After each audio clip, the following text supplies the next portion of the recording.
again, Montessori family and friends.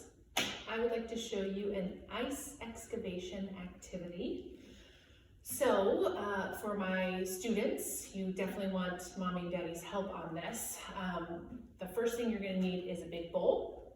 You're going to want to fill it with water.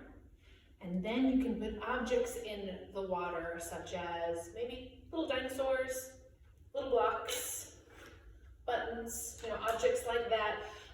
Another part of this activity is when you're deciding what to put in your bowl of water, you can play a little guessing game saying, I think the dinosaurs are going to float. I think the blocks are going to sink. So you can play a game even before you put them in the water and just try to figure out which is going to float in the water, which is going to sink. It's good to have a mixture of both so there are objects evenly distributed in your water. Once you have your bowl full of water and the objects inside, put it in the freezer overnight. And then in the morning, you're going to have a big frozen ice cube full of your objects. Once that is ready, put it in a bigger container. I just found a plastic container, but whatever you have around the house. And there are different tools you can use to chisel through this to find the objects. One really good one is warm water. You can use cups of warm water, squirt bottle, spray bottle. That's going to help to break down the ice.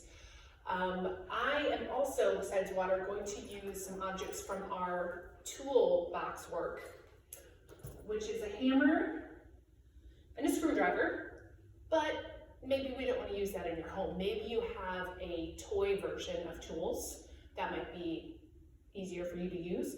Anything you have around the house, I've seen it done with tongs and other instruments, whatever you have around the house that you think would help get through the ice. So, starting to do this here. It's not really getting through. The ice is really hard, it's really thick. So I'm gonna take a cup of warm water, I'm gonna pour it on top here. I'm already seeing some of the ice melt. I'm pouring it all over the top. Now I'm gonna see if I can break through a little bit.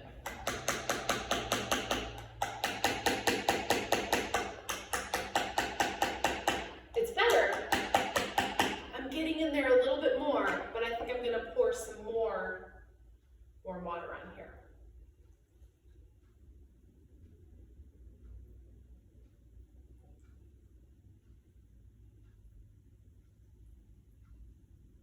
Let's see if that helps.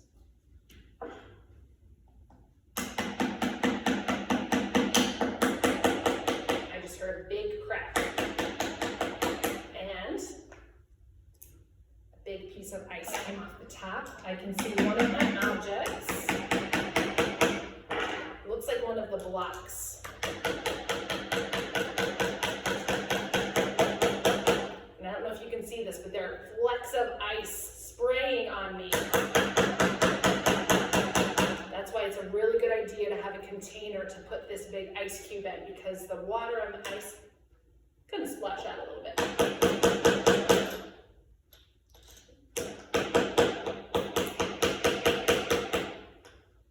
Got another piece of ice came loose.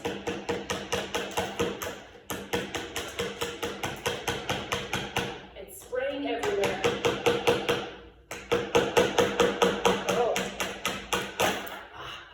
Chunk just came off. Look at that. Huge chunk. And here's one of my objects, one of my blocks. So I can move on to this and chisel that even more until the whole block is loose. I can go back to my bigger chunk and maybe start working away at this purple object, this yellow object, any order you want.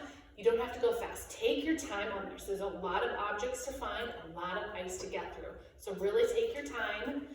Enjoy it. And here's another thing that you can do. Maybe the adults can put the objects in there and then the kids have to dig in and see what they find. Or the kids get to choose what goes in there. You can make it happen either way. So that is our ice excavation activity. Hope you enjoyed it at home. I hope you find lots of fun things to put inside. We are missing you a lot, hoping that everybody is staying healthy, having fun, finding creative ways to have fun at home, and hopefully we'll see you soon. Bye.